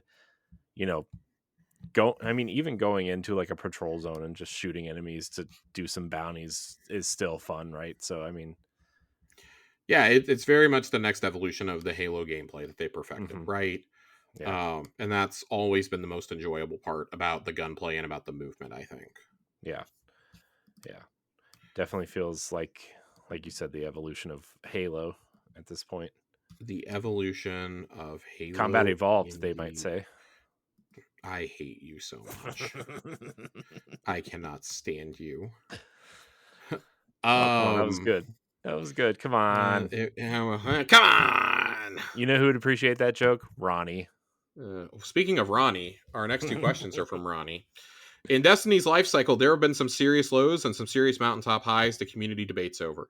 What are your personal rock bottom lows and mountaintop highs in game? It can be anything from an expansion to a lighthouse trip to just vibing with the boys and vice versa. Oh God, Infinite Corey, Force, man. Corey, give me. So we're gonna do what was the highest you felt after an expansion? Was the lowest you felt? And with expansions, I'm also gonna expand that to include not seasons, but the mini expansions we got: Curse of Osiris, House of Wolves, Yeah, etc. What is the Um, highest you ever felt, and what is the lowest you ever felt after a major yeah. release? The highest I ever felt exploring the Infinite Forest. No, I'm just kidding. Oh God, get the fuck out! Honestly, went through, um, when we went through the Taken King, the raid, and we like, Yeah. I mean, and this is kind of like an over the course of like that year, right? Where we were literally running the Taken King 3 times a night with 3 different characters, and even doing it on the harder difficulty to get the armor and everything right. And when you had a team that just everybody knew what their job was every time, and you just knew it and the ins and outs. Uh, so I mean that was like the highest point in terms of like Destiny 1, Destiny 2. I think the highest would be like uh I think when Season of Arrivals came around, and like we Mhm. were starting to talk about this and talking Destiny again and being like super serious about it, because like Forsaken was good, and Yeah. obviously Shadowkeep was like the low point of expansion, right? I think in terms of activities and actually playing the game, Yeah. the lore was good, but I mean, uh, the I think the most disappointed I was overall in Destiny 2 was when the the Osiris DLC came out, because we were finally about to Osiris was about to be revealed, and like they showed the cutscene of him walking through the vault of glass and getting sucked through the portal, right, or throwing Sagira through the portal, but like we saw him really for the first time in game with the headdress and the mask, and you saw a fire team running through the vault, and it was so cool. And then you just he it that ex, that whole expansion was so kind of disappointing. The promise of the infinite forest and it kind of Hmm. changing over time, and uh just was not, man, when I played that I was like, man, this is, I don't I don't understand why I'm trying to do anything in this in this expansion after I beat the campaign. Yeah. I Mercury was disappointing. I think for me the highest high that I had was it's definitely been like the best I've felt after an expansion release was probably the Witch Queen. Hmm. That was the moment, like I think we'd been building towards it. There had been a lot of really good changes. The content leading up to that, we'd had 3 banger seasons in a row in terms of, activities, story, everything. We'd had 30th anniversary pack drop. We probably had the best sandbox we've ever had in the game. Hmm. And then Witch Queen drops, and it just was an absolute banger on all fronts. Yeah. Um, so very excited about that. I would say the lowest I felt was Curse of Osiris. I mean, Vanilla D2 was really bad. It was really bad for me. I looking back on it, the story was actually pretty good. It just had too much filler in it. Hmm. But Curse of Osiris, what I quit Destiny 2 after 2 weeks. I came Hmm. back for Curse of Osiris for launch day, and it was so bad. I played one day of Curse of Osiris.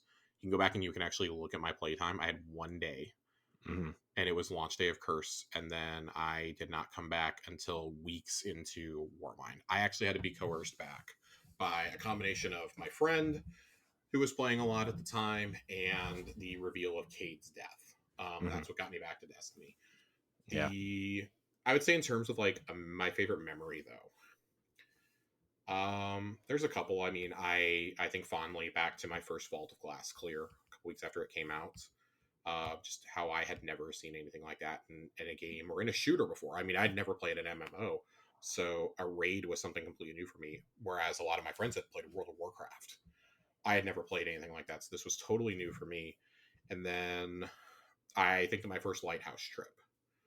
I was screaming and yelling and pumping my fist, getting to the lighthouse for the first time. Was an awesome moment. I think those are probably my two biggest highs, like in game. It's just like those are two really cool things. Like I remember when they first talked about raids, I was like, oh, you know, I'm never gonna do a raid. That's not for me. I'm just here to enjoy the story. And how wrong was I? Yeah. That was really cool. I would also add the Taken King raid.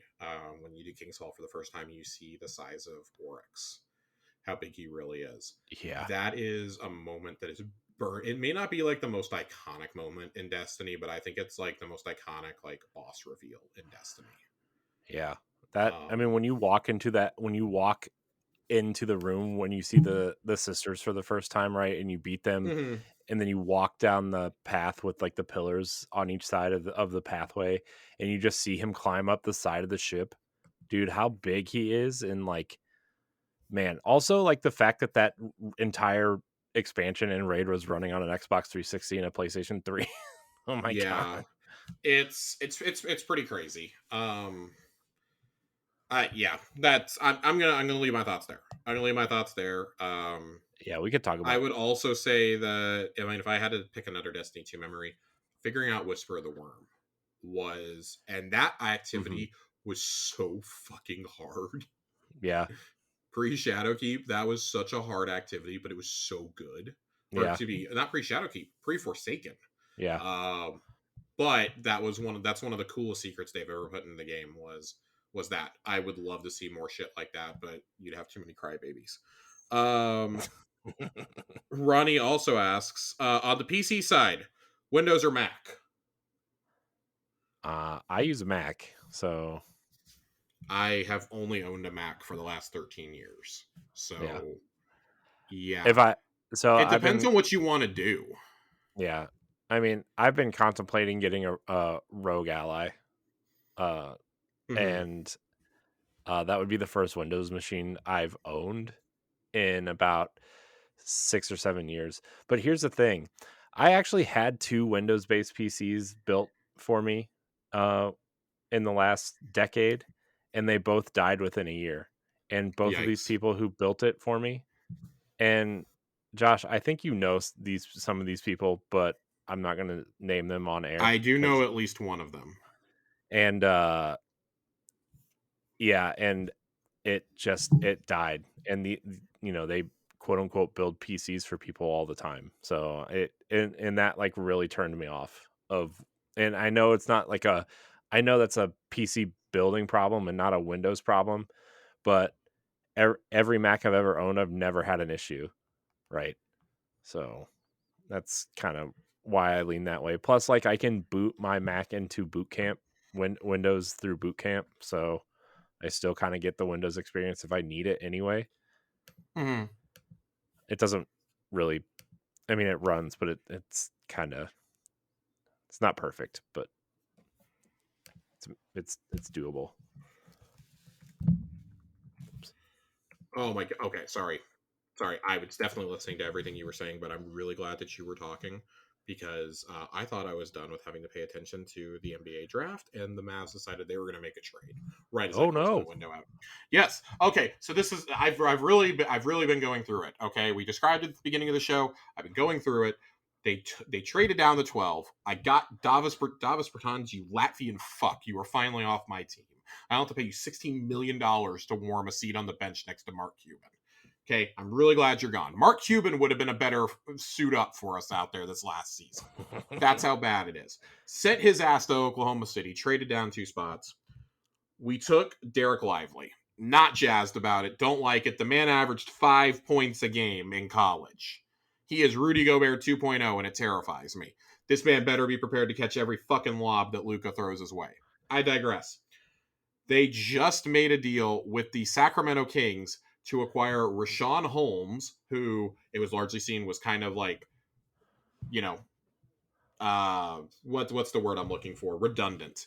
After they got Dominus Sabonis a couple of years ago, they have gotten that, and they've gotten pick number 24, which is Oliver Maxence Prosper, one of the best guard wings in the late first round that I was seeing in projection. So I'm fucking ecstatic over here right now. Okay, this is just great, Corey. I'm glad that has been your NBA moment for tonight, everybody. Okay, I am losing my mind right now. I can't get excited because the Cavs don't have any picks worth You know what I'm going to discussing. get really excited for if we trade for Jared Allen, Corey. That's what I'm going to get excited for. For you or for me? For Because me. that's not exciting for me. For I me, like that's Jared extremely Allen. exciting for me. You will take Tim Hardaway Jr. and you will like it. I mean, we do need a 3. You And do. we can move Mobley to 5 and find some sort of power forward. You can. It'll be fine. We'll be fine. It'll be good. You can. I'm very excited. They already used the trade exception. Oh my god, the Mavs never use the trade exceptions. They always let them expire, and they use. Oh my god, I'm so excited. This is so Corey. This is a great moment for me. This is a great night. It's a great night.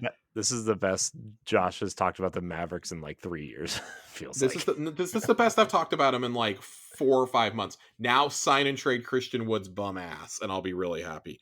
Joasis asks, this one's for Josh. Who will have a working operational PC first, you or A1 Johnny? A1 Johnny, considering he has bought the components, and I have it on good authority that a very reliable person is installing them for him. A1 Johnny will have a working operational computer before me. must be nice. It must be nice. And then Sammy Gobo writes in with our final question of the night. And they ask, now that we're on Titan, searching for what the Witness left behind, do you think we'll be going back to other older destinations to find more? And what would you want to find there? I am 99% certain that we're going to Io next. Yeah, Io would be the place that I would pick. I think Io is next. I don't know what you do for the final season because Io could be where we go last, and it would make sense because that's the last place the Traveler was. That's where the Tree of the Silver Wings was. What about Venus? We talk about I don't think we're hearing. going to Venus. You don't. I mean, No. we talk about LC, that scene in Destiny 1 vanilla. So here's my problem with Venus. Venus doesn't exist in Destiny 2. They would have to rebuild it completely. Well, they've already got some of it with the Vault of Glass. They have one area that they're probably not going to be able to use. No, I think that if we go anywhere, I do think that Io and Mercury are on it because Mercury, if we remember back to the lore of the lighthouses, and Brother Vance was confronted by Mara, Eris, and Osiris and told stop fucking around with those things because they are compasses, we later found out, for the pyramid ships. Mm-hmm. So I think there are still more mysteries on Mercury to be uncovered and in the Infinite Forest. I think we're going back to both Mercury and Io. It makes a little to no sense not to go back to those destinations. Mm-hmm. I don't know what order we're going to do them in, but I think that those are also golden opportunities to bring. Io is the only one that was like more than just like a glorified patrol zone, really. Mm-hmm. It had multiple strikes. It has a lot of important. Genuinely, Io has a lot of importance in the lore of Destiny 2, especially in like Traveler lore. Right. So, and Arrival's lore. So I feel like that's going to be pretty key, us going back there. Yeah. I'm very excited for that. I hope it happens. I would like to see those strikes back. Yeah. That's what I would like to see. I would like to see those strikes back. I will take us not getting a great season. And this is why I think it's probably the last thing. They've said the last season is going to be them touching up a lot of the core playlists going into the final shape. This is a perfect opportunity to bring back the strikes you sunset. Yeah. Bring those back. Announce that Titan is going to be a permanent destination again. It can't be that much more to add at this point. Announce Mercury will be one. And bada bing, bada boom, all the strikes are back. All the strikes are back. Great. Because the strikes are moments frozen in time, is what we've been told. Great opportunity to add another strike or two. I know that that's what you guys are doing with the battlegrounds. Give me some legit strikes. Mm-hmm. Those are fun stories. Those are good stories to tell. Yeah. So, big fan. Big fan. Do it. Do it. Do it. Very excited. So we're at the end of the show because Bungie did not declassify the lore that I wanted to talk about. Oh. It's still classified in the API. I actually can't. I physically cannot get. I'm gonna check through the app, but I do not think I could physically get to it through Ishtar Collective.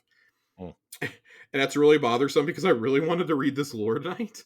Well, while you look that up, Josh, did you know that so Josh and I have been talking about this Xbox FTC hearing, and oh god, all of the Microsoft executives are there, right? And Jim Ryan is supposed to video conference in tomorrow.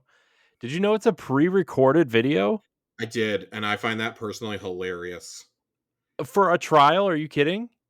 This is fucking hilarious. Oh my gosh, dude. What a joke. I love it. I'm sorry. I'm not. I absolutely love it. This is incredible. Look, man, I know over the last couple months or so, I've been called an Xbot and I hate Sony, which is not true. But man, Jim Ryan is just like, come on, man. Come on. You can't even be bothered to have a live feed in there. Okay, I get it. You live in Europe, maybe can't fly over here, which you could, but I'll let that slide. But you're gonna do a pre-recorded video instead of just talk to people? Yeah, and I mean, listen, if he wasn't already gonna do that after the email that came out today, where he basically admitted, when the news broke about the Activision purchase, he's like, oh well, they're not doing this to get exclusive, so we're okay with it. That email coming out today was pretty damning, I think, in his and the FTC's case. Yeah. It kind of felt like it's something that shouldn't have been revealed. Also, the fact that Sarah Bond testified that Bobby Kotick essentially held Xbox hostage Yeah. and was like, yeah, unless you give us more money, we're not going to put Call of Duty on Xbox. Yeah. So the revenue split, she said that they go to 80-20 for certain games.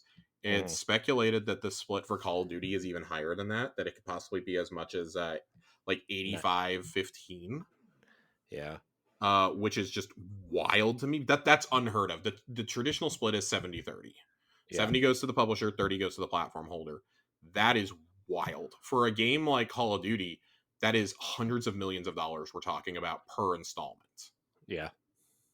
I just, God, I can't get over this. Like, one way to get this through is would probably be like, all right, listen, Jim, we really need this to go through. All right, we're not changing anything. We're not taking anything away from you. If it's a But they've multiplayer already game, kind of said that. they've already said that, but clearly everybody's still bringing up fucking Starfield and Redfall. I like how they're focusing so much on Redfall, and it's like, if you guys want it, we'll give it to you. Yeah. Phil Spencer will be more than happy to port it over there. But I think that there were a couple things interesting that came out. Pete Hines today said that it actually helps them only developing for one platform. They can actually make development go a lot faster. He says because the exact instance he was using it for was with Indiana Jones. He was like, when you're working with a licensed IP, you are on a clock. The clock starts ticking the day you get that license. Mm-hmm. Which leads Especially me to with think yeah, especially with Disney. I think we're getting that sooner than later. But he also brought up Starfield. He goes, Starfield launches in 9 weeks. I promise you, we would not be launching in 9 weeks if we were still making this for both platforms. I promise you.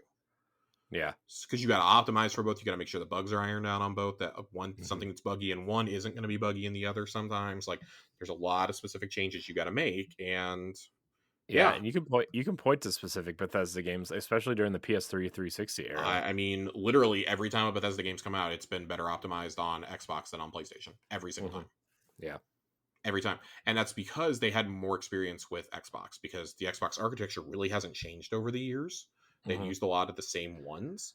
Yeah. Like Xbox to 360 was basically the same architecture. That's why there was so much backwards compatibility there. But like Morrowind was developed for the OG Xbox, and then Oblivion was developed. Oblivion was a year-long exclusive because the PS3 wasn't out yet. They had more, their teams were they had to be up on the 360 quicker than on the PS3. And like, so as a result, Fallout 3 runs better. And then when you get to Xbox One, like our friend Ray Apollo and I remember it was one of the earliest games he and I were playing through together, Fallout 4, he had a hell of a time to the point where he finally got a refund on the PlayStation version. Because it was so buggy and broken, even like weeks and months after launch, that he went and got it on Xbox, and it was night and day. Like, I was like, I have never heard of y'all having all these issues that you're saying you're having. I've never encountered these. So, yeah. Anyways, I thought that was weird that he's not even gonna take. I feel like he's just not even taking this seriously anymore. Yeah, I don't know. I don't know. But I thought those were some fascinating nuggets that came out of this this first day. We're in day 1. This is supposed to last up to 5 days. A lot of experts think this will be over by day 4. This is a hearing to see if this is going to go to actual trial.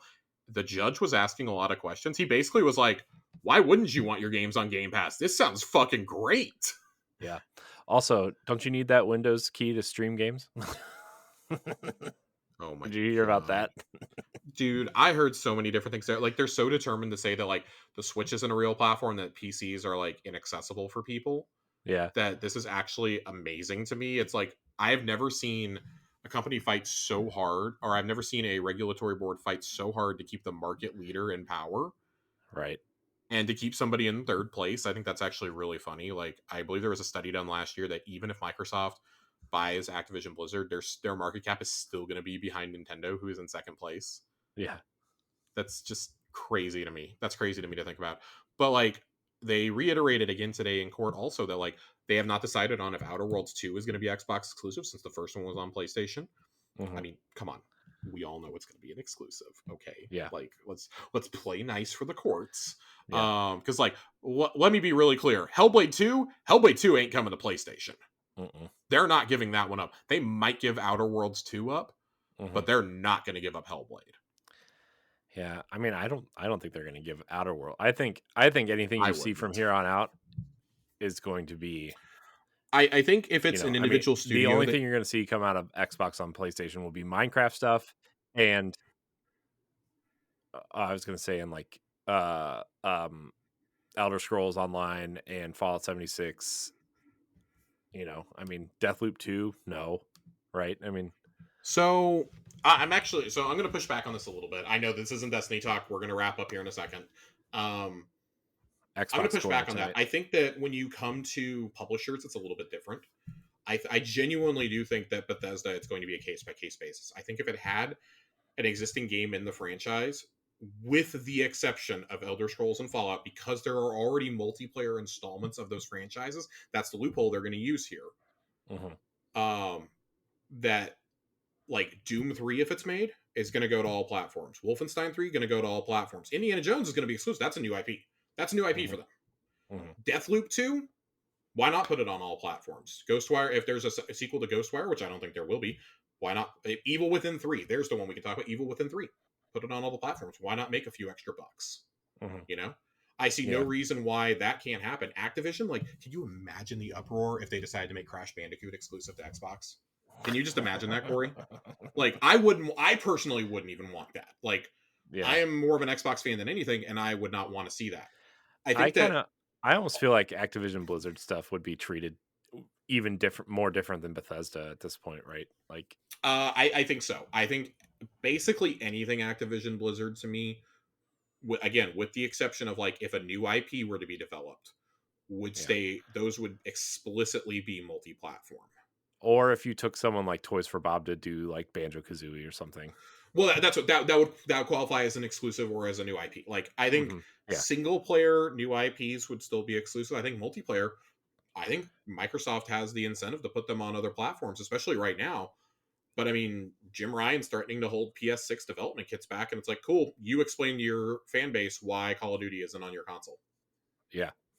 Like, that's a you choice at that point. That's a you choice. Yeah.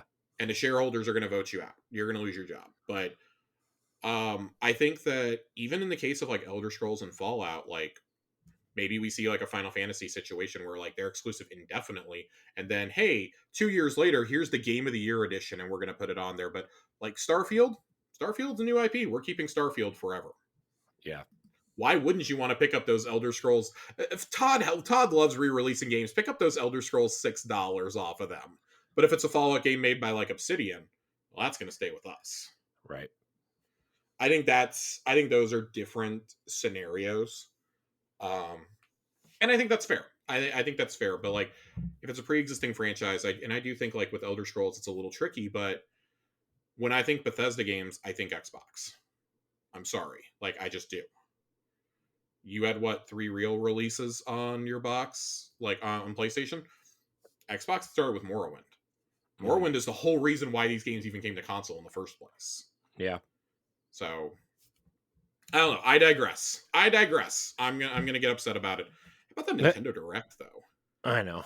I there was a lot in that Direct for me. I know it wasn't like a quote unquote banger, but it was not.